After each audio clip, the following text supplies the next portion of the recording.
Governor Abdullahi Sule of Nasarawa State has announced that President Bola Tinubu will inaugurate a state-of-the-art 6,000 metric ton lithium processing facility established by Chinese investors. Goal number one is a terawatt-hour scale battery production. You basically need on the order of roughly 10 terawatt hours a year of battery production to transition the global fleet of vehicles to electric. Imagine this for a moment. The richest man alive shows up at your doorstep. He isn't just offering money, he's offering billions. All he wants in return is your resources. For most countries, the answer would be obvious, a quick yes. But Nigeria did something no one expected. When Elon Musk, the billionaire behind Tesla and SpaceX, tried to secure Nigeria's lithium, the government turned him down. That's right, Nigeria rejected a deal worth billions. A deal many thought was impossible to refuse. And yet, only a few months later, Nigeria made a very different decision. They signed a lithium deal, but not with Musk. Instead, they chose a Chinese company. The same resource, the same billions on the line, but a completely different partner. Why? Why would Nigeria snub Musk, the face of the West's clean energy revolution, and instead hand over the keys to China? What did Beijing offer that Silicon Valley couldn't? The answer is much bigger than just one deal. It speaks to Africa's future, a future where countries are no longer rushing to embrace Western companies, but instead turning toward new partners, partners who promise something different, something the West never truly offered. This story isn't just about Nigeria, it's about the choices African nations are beginning to make, choices that could shift the balance of global power and redraw the map of who controls the world's most valuable resources. For those who don't know, Nigeria has suddenly become the target of the world's biggest tech companies. And the reason is simple. This country is sitting on gold, but not the kind of gold you wear on your wrist or lock away in a safe. We're talking about lithium, a rare mineral now worth more than oil in some circles. The backbone of modern technology. Lithium powers everything. Your phone, your laptop, your electric car, even the massive batteries that store energy for entire cities. Without it, the clean energy revolution doesn't move forward, and Nigeria has it in abundance. In 2022, a geological survey led by the National Integrated Mineral Exploration Project uncovered something shocking: huge deposits of high-grade lithium in the country's northern region. Overnight, Nigeria transformed from just another player in the global resource game into one of the most sought-after prizes on the planet. According to Dr. Abdulrazak Garba, the Director General of Nigeria's Geological Survey Agency, the discovery wasn't just big, it was extraordinary. He revealed that while the global standard for mining lithium begins at just 0.4% lithium oxide, Nigeria's deposits were showing between 1% and an astonishing 13%. Think about that for a moment. In the world of lithium, those numbers are off the charts, and there's more. Nigeria's lithium isn't the softer kind that requires costly refining. It's hard rock lithium, the exact type investors and tech companies are desperate to secure. In simple terms, Nigeria's lithium is a hot cake on the global market, and everyone wants a slice. The timing couldn't be more dramatic. Around the world, governments and corporations are scrambling to lock down lithium supplies, knowing this mineral is the lifeblood of the green energy revolution. Without it, electric cars stop rolling, and renewable energy storage grinds to a halt. With its massive reserves of high-grade lithium, Nigeria now stands on the brink of transformation. No longer just a resource supplier, it's positioning itself to become a heavyweight in the global lithium race. When Nigeria revealed the shocking discovery of massive lithium reserves, the world took notice. But one name stood out among the rush of investors: Tesla. This wasn't just another business headline, it was a signal. The electric vehicle giant, led by Elon Musk, wasted no time.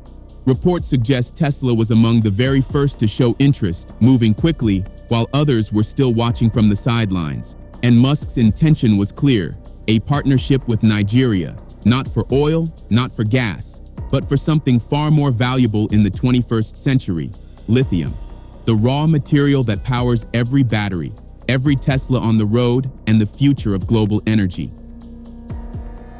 Tesla's eyes were fixed on Nigeria. Musk's company wanted lithium, an essential ingredient for electric car batteries. and Nigeria had plenty of it. Vast reserves stretched across Kogi, Plateau, Nasarawa, Oyo, Ekiti, Cross River, and Kwara states. Behind closed doors, Tesla even opened talks. An anonymous company representative spoke with Olamilekan Adigbite, Nigeria's former Minister of Mines and Steel Development. The deal on the table? Nigeria would become a key supplier of lithium for Tesla's global operations. On paper, it sounded like a win. A global giant working hand in hand with Africa's largest economy. But then, something unexpected happened. Nigeria said no. Why would a developing country turn down a trade deal with one of the most valuable companies in the world? The answer lies in one bold demand. According to Adigbite, the government wanted more than just exports. They asked Musk to build a battery factory inside Nigeria, a move that could create thousands of jobs and place the country at the center of the electric vehicle revolution. With nearly half of the world's lithium demand projected to come from EVs in the next 2 decades, Nigeria saw an opportunity. If Tesla built on its soil, Nigeria wouldn't just be another supplier. It could become a global player in the clean energy race. But Musk wasn't ready to give in. Musk refused. The negotiations collapsed. Tesla's interest was clear. Buy the lithium raw, ship it abroad, and leave Nigeria with nothing but empty pits in the ground. No factories, no jobs, no future stake in the industry. But here's where the story takes a turn. Just 5 months later, another player stepped in. Not from Silicon Valley, but from Beijing. Nigeria struck a deal with Mingxin Mineral Separation Nig Limited, a Chinese company with a very different proposal. Instead of stripping raw materials, they promised to build a lithium processing plant, the first of its kind in Nigeria. The Kaduna Investment Promotion Agency even released photos of the groundbreaking. Officials walking through dusty construction sites that could one day change the country's place in the global energy map. Spread across 9.3 hectares of land, the project was called a game changer. Khalil Nur Khalil, the executive secretary of the Kaduna Investment Agency, declared it would set the stage for something far bigger: battery factories and eventually electric vehicles made in Nigeria. All of this happened in 2023, but that year was only the beginning. When Tesla walked away, many thought Nigeria had lost a golden opportunity. But in reality, a different door opened, one that led straight to Beijing. Since then, Chinese companies have moved aggressively, embedding themselves at both ends of Nigeria's clean energy supply chain. They aren't just buying lithium, they're building the infrastructure, planting their flags in the soil, and positioning themselves to dominate the future of electric vehicles in Africa's most populous nation. The first sign of this shift is hard to ignore. A $600 million lithium processing plant is now under construction along the boundary of Kaduna and Niger states. The project belongs to Juling Lithium Mining Company, a Chinese powerhouse founded in 2011. In barely a decade, Juling transformed itself into one of the world's leading suppliers of lithium salts, the very building blocks of electric car batteries. And Juling isn't just serving small markets. Its clients include Tesla, Elon Musk's empire, and BYD, China's own electric vehicle titan and Tesla's fiercest rival. That means the lithium processed in northern Nigeria could one day end up in cars driving on highways in California, or in futuristic BYD fleets dominating Asian megacities. But that's only one half of the story. The second project is taking shape in Nasarawa State, just outside Abuja, Nigeria's capital. Here, Canmax Technologies is pouring $200 million into another lithium processing facility. Unlike Juling, Canmax has a longer history, dating back to 1997. For years, it specialized in supplying battery materials. But in recent times, it has shifted focus, going all in on lithium processing to fuel the global demand for electric cars. The timeline is ambitious. Juling's massive plant is expected to begin production this very quarter. Canmax's facility is scheduled to kick off in the third quarter. Together, they represent an industrial leap that Nigeria has never seen before. On paper, this looks like a victory. Nigeria finally has factories rising on its soil, technology arriving from abroad, and jobs beginning to trickle down to local communities. Government officials have hailed the projects as evidence that the country is moving beyond just exporting raw materials. But here's the catch: control. In both ventures, Chinese companies hold the lion's share of power. More than 80% of the funding and ownership is in their hands, while Nigerian investors are left with minority stakes. To some, this feels less like a partnership and more like a quiet takeover. The question is clear. Is Nigeria truly building sovereignty in the clean energy revolution? Or is it simply trading one form of dependency for another? Because while Musk and Tesla walked away, China stayed and is now digging itself into Nigeria's future, one lithium plant at a time. The story doesn't end with Juling and Canmax. Far from it. According to Nigeria's Ministry of Solid Minerals, even more plants are expected to come online this year. Together, these projects bring Chinese investment in Nigeria's lithium sector to an eye-watering $1.3 billion. And the list of players keeps growing. In Nasarawa State, Ganfeng Lithium Industry, a company registered in Nigeria by Chinese nationals, already operates a $250 million processing plant that quietly opened last year. This makes Ganfeng one of the early movers, positioning itself before the lithium rush went mainstream. But China isn't alone. Across Kaduna State, a British company, Jupiter Lithium, has stepped into the fray. Their discovery of high-quality lithium deposits signals that Western companies don't want to be left behind, even as Beijing cements its lead. So why did Nigeria walk away from Musk and tilt toward China? The answer lies in policy. For decades, Nigeria's mining sector was neglected. After the discovery of crude oil, minerals were forgotten, left underground while oil revenue dominated the economy. But now, under Nigeria's new administration, the rules have changed. The country no longer wants to play the role of raw material exporter. Instead, it has adopted a local value addition policy, a demand that foreign investors do more than just dig and ship. In the words of Dele Alake, Nigeria's Minister of Solid Minerals Development, under our new local value addition policy, we said investors must show us plans for local refining. That has led to these two factories, and that's the crux of the story. Tesla wanted the lithium without the commitment. China offered the factories, the jobs, and the infrastructure. For Nigeria, the choice was clear. But the bigger question remains, is this policy a bold step towards sovereignty or the beginning of a new dependence, this time on Beijing? Nigeria's vision doesn't stop at lithium processing. According to Minister Dele Alake, the ultimate goal is far more ambitious: local electric vehicle assembly plants, powered by batteries built on Nigerian soil. And China has already signaled its support. After a meeting with Alake on May 18th, China's ambassador to Nigeria, Yu Dunhai, made a striking announcement. Plans are underway to establish electric vehicle factories. This was more than diplomacy. It was a declaration that Beijing intends to anchor itself in every layer of Nigeria's clean energy revolution, from mining exploration to processing to full-scale vehicle production.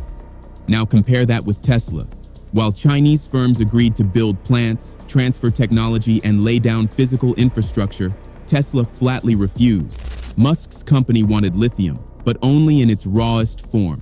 For many in Nigeria, this refusal wasn't shocking. It followed a pattern. For decades, most Western corporations operating in Africa have done the same thing: extract raw materials, ship them out, and leave African nations with little more than environmental scars and lost opportunities. No factories, no industrial base, no real stake in the global supply chain. So when Tesla said no and China said yes, Nigeria made a choice that could reshape its economic future. The question is, will this gamble finally break Africa's cycle of exploitation? Or is Nigeria simply exchanging one master for another? To understand Nigeria's decision, you need to step back and look at the bigger picture. From the colonial era, Africa was deliberately designed to play one role: a supplier of raw materials to the rest of the world. Gold, diamonds, copper, oil, bauxite, whatever the resource, the pattern was the same. Western companies arrived first, extracted what they needed, shipped it out at a bargain, and left Africa with nothing but empty mines and dependency. The formula hasn't changed much. Raw materials leave Africa cheap. They're processed abroad into valuable finished goods, and then those same products are sold back to African markets at many times the price. This cycle has kept the continent trapped for decades, rich in resources, but poor in results. But in recent years, something has begun to shift. African leaders are starting to push back, demanding not just royalties, but real benefits, factories, jobs, local processing that creates value before the minerals ever leave African soil. Take Guinea, for example. The West African nation is home to some of the largest bauxite reserves on Earth. When Emirates Global Aluminum, one of the world's biggest players in the sector, signed a deal there, the Guinean government made one bold demand: build an aluminum refinery inside Guinea. At first, the company agreed. On paper, the promise looked historic. Bauxite mined in Guinea would finally be refined into aluminum in Guinea, a first step toward breaking the cycle. But then came the delays. Deadlines were pushed back. The refinery never materialized. Year after year, the project stalled while raw bauxite kept flowing out of the country. Eventually, Guinea had enough. Tired of broken promises, the authorities took drastic action. They revoked the company's license, sending a clear message: if you won't add value here, you won't mine here. Guinea's story is not unique. Across Africa, it has become a familiar pattern. Foreign companies promise investments. They pledge to build factories, schools, or infrastructure. But once the mining begins, those promises fade into the background. The companies rake in billions in profit, pay almost nothing in taxes, and leave the host nations struggling to see any real benefit. This is why economists call it the resource curse, a cruel paradox where countries with the most valuable minerals remain some of the poorest in the world. But today, a new wave of African leaders is rewriting the rules. Instead of open access to raw materials, they are imposing strict restrictions. No more simple extraction. If a company wants access, it must prove it will build processing facilities on African soil. Nigeria has taken this idea even further. Under its new mining policy, foreign investors are not only required to process minerals locally, they must also commit to transferring knowledge, creating jobs, and contributing to the country's long-term industrial growth. For Nigeria, this is the only way its lithium can become more than just another exported resource. The stakes are enormous. A local processing industry doesn't just add value to minerals. It can boost GDP, train a new generation of engineers, and set Nigeria firmly on the path to industrialization. And the timing could not be more critical. While Nigeria is not yet among the world's top lithium producers, the discoveries made in Kogi, Plateau, Nasarawa, and beyond suggest untapped reserves of staggering potential. Analysts say the global lithium market is about to explode, fueled by the rise of electric vehicles and renewable energy storage. The numbers tell the story.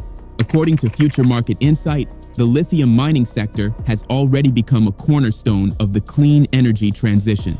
Demand for lithium-ion batteries is skyrocketing. In fact, by 2024, electric vehicles alone accounted for over 70% of the world's lithium consumption. This is the market Nigeria is stepping into, a race not just for profit, but for relevance in a world hurtling toward a green energy future.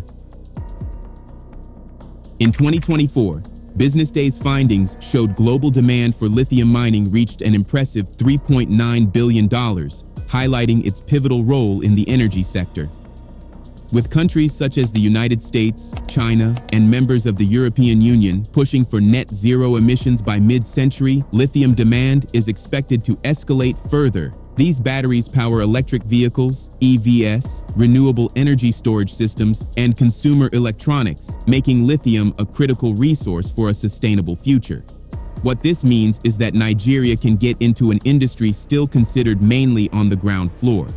Nigeria is sitting on a gold mine, or rather a lithium mine, said Tomiwa Bayo-Ojo, a geologist and mining expert. You see, most of the world's lithium is produced in 4 countries: Australia, China, Chile, and Argentina. However, these countries do not produce enough to fulfill the expanding worldwide demand. As a result, the search for lithium has moved to Africa and is already being extensively mined in Zimbabwe, which is currently Africa's largest producer, Namibia, the Democratic Republic of the Congo, Mali, Ghana, and now Nigeria. With the global demand for lithium skyrocketing, Nigeria has a unique opportunity to leverage its reserves to boost the economy and play a significant role in the global energy transition.